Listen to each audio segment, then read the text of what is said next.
Hey guys. So I'm back at home, man. See?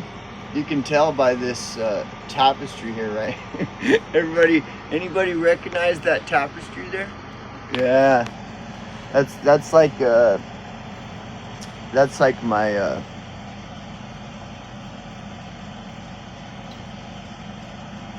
this is like my my brand symbol.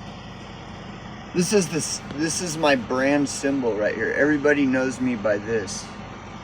So here I am, back at home. Finally. And I don't know, bro. I'm not feeling it. But anyways, we're gonna get into this video. Basically what we're gonna talk about here is that Lord of the Rings. We're gonna talk about Lord of the Rings. So here we go. Let me get a cigarette. This probably be a short. I don't know what's gonna happen with this video, but in the real world, Sauron and Saruman would win. In the real world, right? Because in the real world, everything is unfair. That's just the way it is. Everything's unfair. I mean, the force of good never prevails in the real world. But that's why, stories like Lord of the Rings are, become popular, is because people need to escape the nightmare, right? They need to escape the nightmare, right? And so, of course, everybody that watches and or reads Lord of the Rings, they're always against Saruman and Sauron, right? In the story, they're like, yeah, get Sauron and Saruman. But in reality,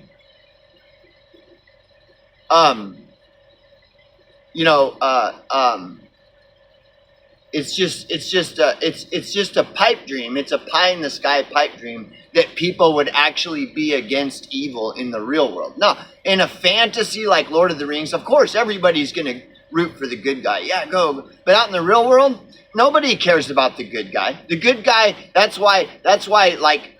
Stories like about Jesus ring true. Like in the real world, the good guy, the good guy's gonna get tortured and buried and nailed to a cross, and everybody's gonna cheer, and out of the whole world, there'll be 12 people that'll be for the good guy. That'll be like, oh my God, the good guy lost. They're torturing Jesus, oh my God. Like there's like 12 people, and then you got the masses that are like, yeah, nail that motherfucker to the cross. That guy's a fucking bitch, right? No, but everybody wants to pat themselves on the back about how, I'm totally against Sauron and Saruman.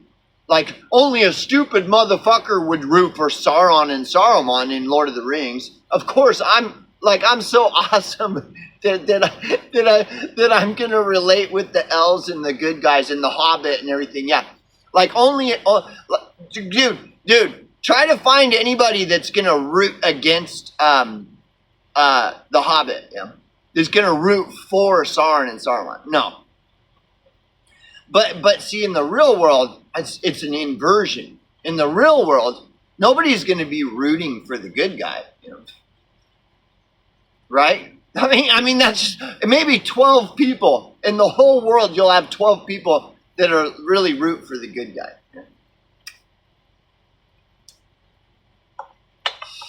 So it's like whatever.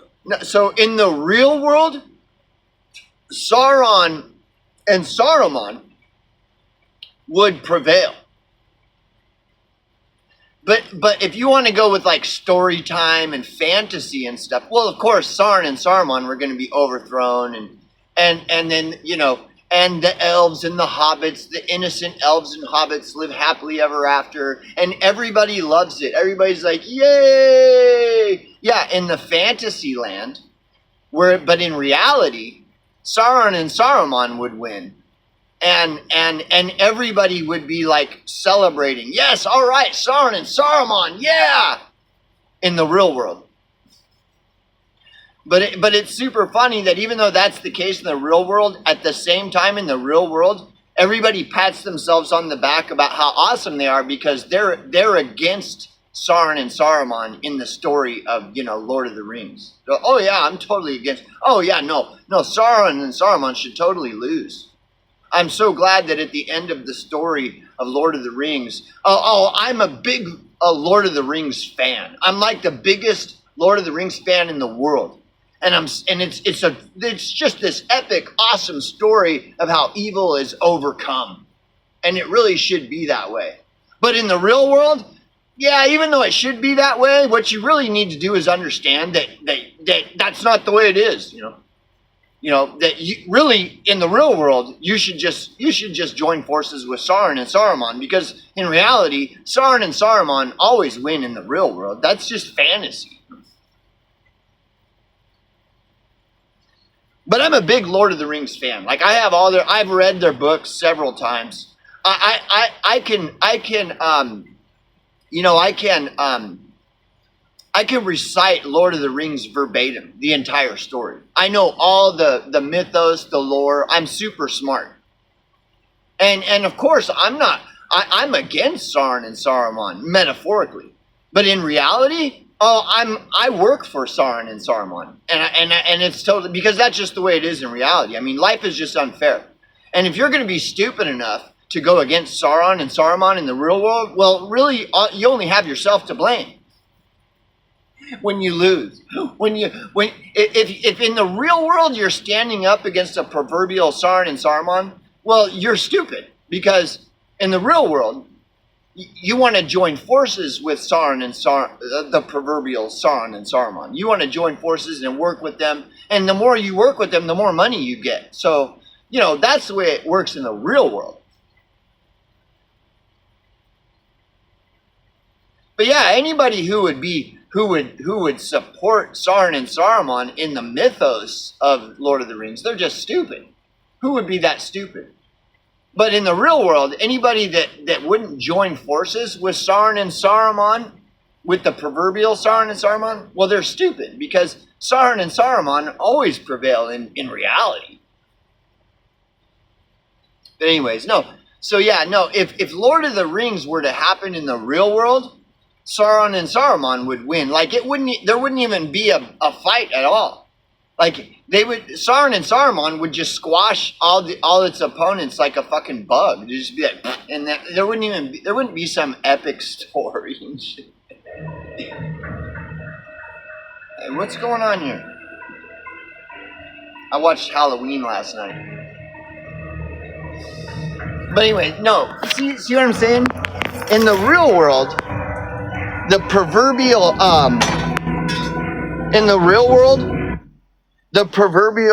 Sauron and Saruman always win. And there's never like an epic battle between like Sauron and Saruman's opponents versus Saruman. In the real world, there's not an epic battle at all. It's like if you go against the proverbial Sauron and Saruman in the real world, you just get squashed like a bug immediately. And there's no epic story where it's like, oh look, you were fighting against the evils of the world and regarded as what a good guy you were. No, you're just forgotten.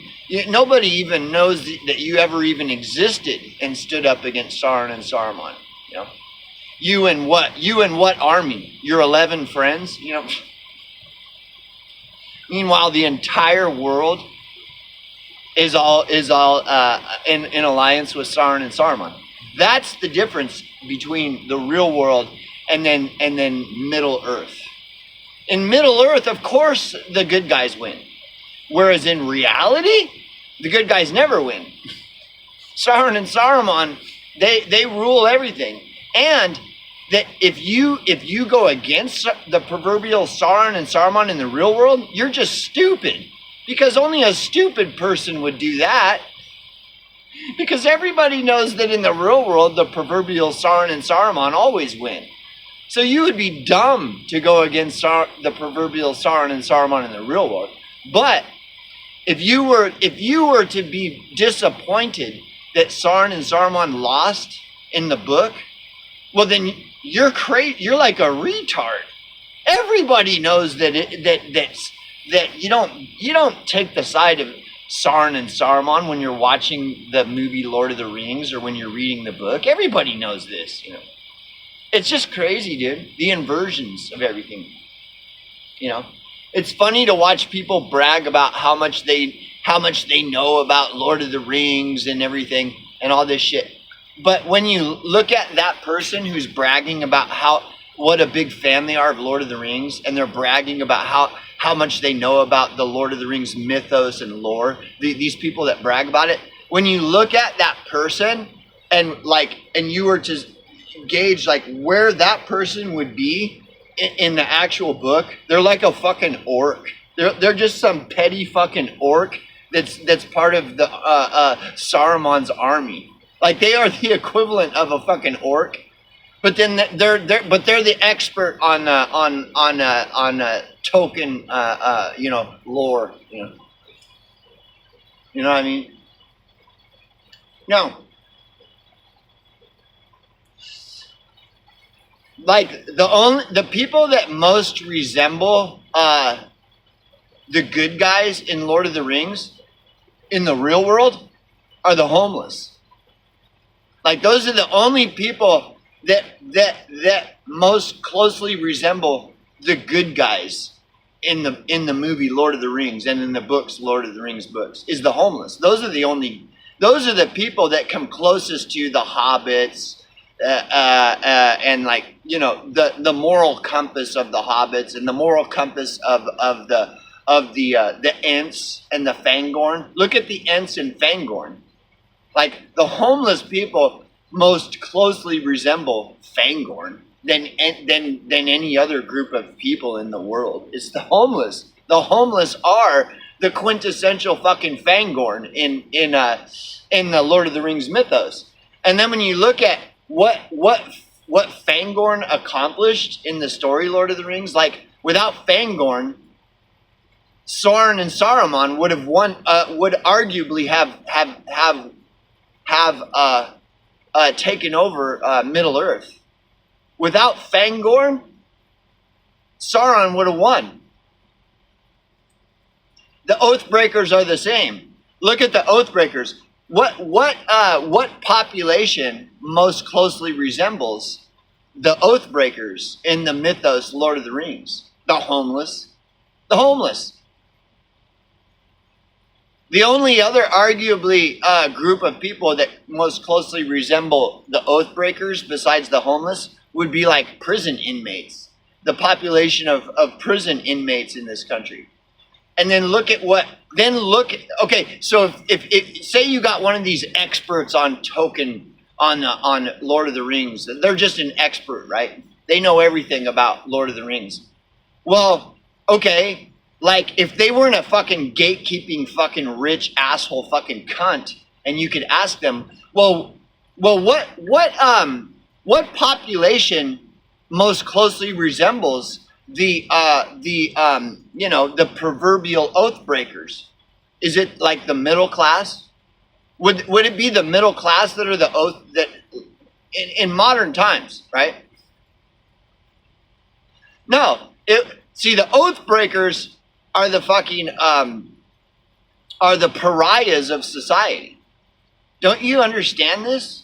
I mean, this is like just basic common sense. This isn't like you have to be a big brain to understand that the Oathbreakers are the proverbial pariahs of society, of modern day society. Well, who are the pariahs of modern day society? There is no group of people more of a pariah in your society than the homeless, except for like prison inmates. So, and then look at what the Oathbreakers did. If it weren't for the Oathbreakers, Sauron would have won. If it weren't for the Fangorn, who are pariahs, like, okay, were the hobbits pariahs? No, the hobbits resemble like the middle class. Were the elves pariahs? No, they resemble like the upper middle class. What about the dwarves? No, the dwarves would most closely resemble like the working class. So the dwarves are basically represent the working class, you know, right? The elves represent basically like the middle and upper middle class. And the hobbits represent like the middle class. So what does Fangorn represent? The homeless. What does the Oathbreaker represent? Like the homeless and like prison inmates and crazy motherfuckers like that. Well, then look at Lord of the Rings. What if Fangorn just said, you know what, fuck you. Like, get away from us. You people are fucking retards. Why would we ever join forces with you? I hope that Sauron ass rapes you into oblivion. Fuck off. And Fangorn just was like, go away. And Fangorn didn't get involved. Well, Saruman would not have been overthrown. And if Saruman would not have been overthrown, it would be more likely and probable that Sauron won Middle-earth and ass-raped all the elves and hobbits and humans and everyone else into total oblivion. If it weren't for Fangorn. Again, what group of people does Fangorn represent? The homeless. The Oathbreaker's the same. All you have to do is watch the movie Lord of the Rings. You don't even have to read the book to come to this basic fucking conclusion. Well, look at what the Oathbreakers did. Dude, the Oathbreakers, obviously, if the Oathbreakers had not have gotten involved, Sauron would have won. And so then all these big-brained so-called experts on Lord of the Rings, then they would just disregard that. Oh, it's just a fantasy story anyways. Well, then why are you making a big deal about Lord of the Rings? You know, why make a big deal about any myth, any mythos? There is no meaning to fictional tales, you know. There is no meaning. It's just for fun. That's all it is. It's escapism. That's all, right? Maybe so. Maybe not.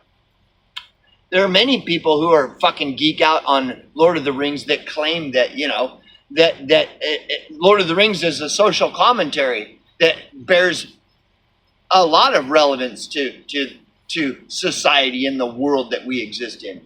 And you know, what's happening in the real world. So as they live, you know.